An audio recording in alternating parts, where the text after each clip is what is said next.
the highest amount of education, and so on. In America, state by state, it actually follows the same. The states with the highest amount of religion have the highest amount of crime, the highest amount of divorce, the highest amount of teen pregnancy, and so on and so on. So, I'm not saying that means that religion means that you're going to be bad, but it does show the opposite, that if you're not religious, it doesn't mean that the society goes down the tubes. Well, I'm basically saying, though, that your substructure, your secondary consciousness, you're still operating under these religious principles, whether you wish to or not. Well, otherwise you'd be doing bad things constantly if you were atheist. 88% of the people in prisons in the United States follow some form of Christianity. You guys can look this up online. 0.02% of the people in U.S. prisons consider themselves atheists. Yeah, that's a fact, and you have Christianity rampant in the prisons, and guys with crucifixes on their back, even though they were the most hardened gang members. Now you're saying that we can't contest.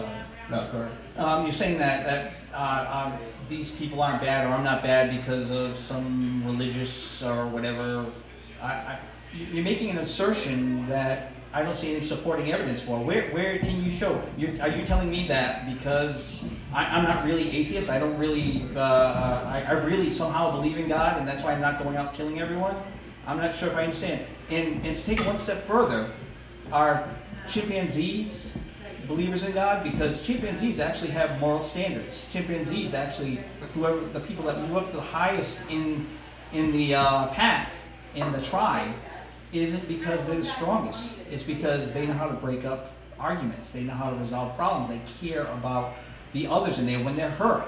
There is a moral standard within primates. We've seen it. This is not a hypothesis. This is not a theory. This is observation that we know about animal behavior. And that happens as you go down the line of animals in intelligence. You'll see it for quite a bit until you get to the point where animals don't have the higher intelligence that we have.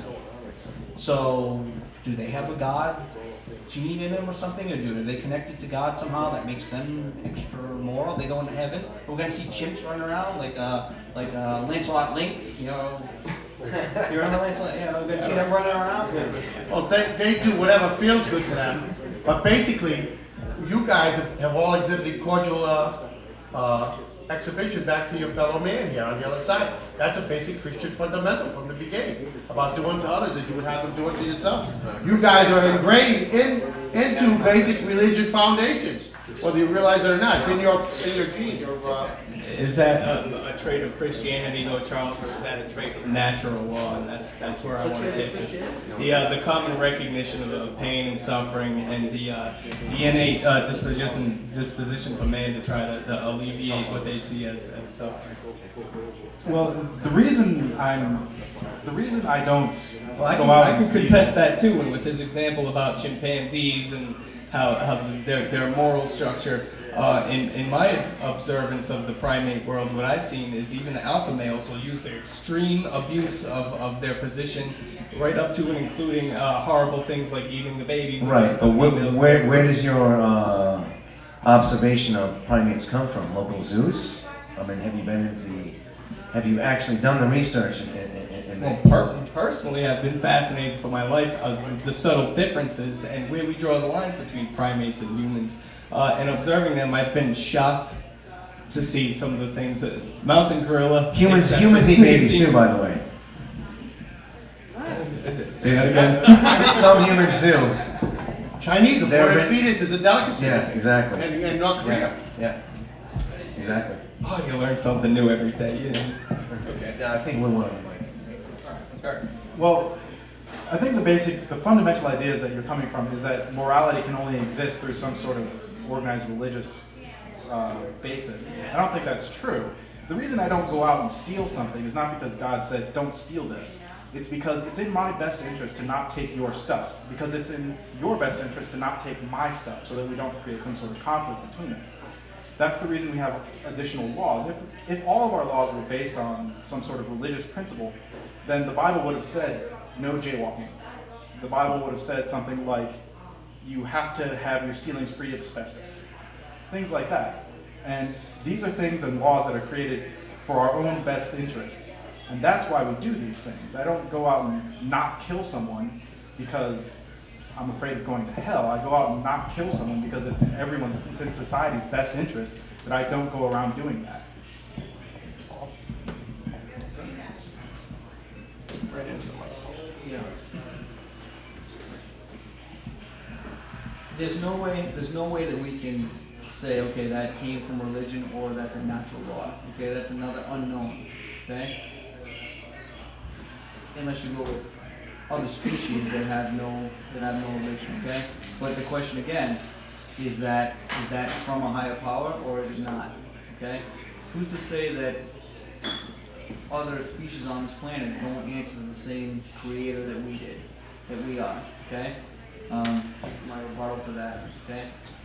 As far as the Bible, okay, no one's touched upon that yet, all right? What about the prophetic prophecies? I was just about to touch on it. No, go ahead. So if we're going to talk about prophecies of the Bible, we need to bring Nostradamus and any other clairvoyant Okay. that has been over the course of history. All right. I will bring him into the mix. I'm not gonna do that. But my point is, prophecies, schmophecies. My point is, yeah, exactly. There it is. Who cares? Who cares? You know what? I'm gonna guess the Powerball number for tomorrow night, and I might get one right. Okay, there are 6 numbers. If I get one right, does that make me a prophet? No, it's when you read some prophecies, okay, they're dead on, and some prophecies They're not dead on.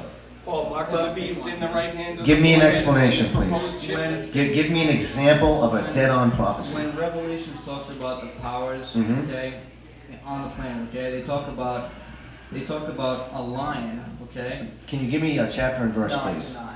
I Okay. cannot. Well, I can give you some chapters and verses from the Bible. Well, let me go well, on. go on, Okay? go ahead. They talk about a lion, okay, and the wings of an eagle sprouting from the lion, okay.